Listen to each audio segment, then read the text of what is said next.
மும்பை தனியார் நிறுவன கப்பல் உரிமையாளரை கண்டித்து புதுச்சேரி மீனவர்கள் வேலைநிறுத்தத்தில் ஈடுபட்டுள்ளனர்.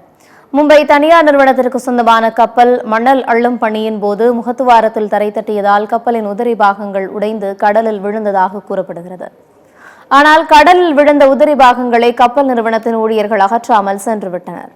இந்நிலையில் புதுச்சேரி மீனவர்கள் விசைப்படகில் கடலுக்கு மீன்பிடிக்க சென்றபோது படகுகள் சேதமடைந்தது. இந்நிலையில் உதிரி பாகங்களை அகற்றாது மும்பை கப்பல் நிறுவனத்தின் உரிமையாளரை கண்டித்து புதுச்சேரி மீனவர்கள் வேலைநிறுத்தத்தில் ஈடுபட்டுள்ளனர். இதனால் மீன்பிடி தொழிலுக்கு செல்லாமல் 300க்கும் மேற்பட்ட படகுகள் தேங்காய்திட்டு துறைமுகத்தில் நிறுத்தி வைக்கப்பட்டுள்ளன.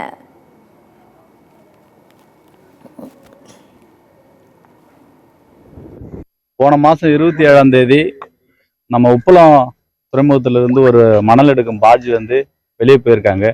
அந்த பாஜி தரை தட்டி பல டன் உள்ள 2 பிளேட்டு கீழே விழுந்திருக்குது.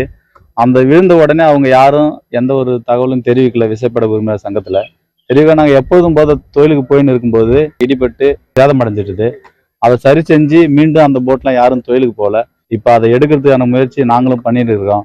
போர்க்கால அடிப்படையில் அந்த பாஜியோட உரிமையாளர் தான் அதை அப்ரூவ் செய்து தர வேண்டும். நேற்றிலிருந்து எந்த போட்டுமே தொழிலுக்கு போகக்கூடாதுன்னு சொல்லிட்டு நாங்கள் நிறுத்திட்டோம். ஏன்னா போகிற போட்டு எல்லாமே போய் அதில் அடிபட்டு மீண்டும் திரும்பி வருதுன்றதால யாரும் போகக்கூடாதுன்னு சொல்லிட்டு வேலை நிறுத்தம் செஞ்சு வச்சிருக்கோம்.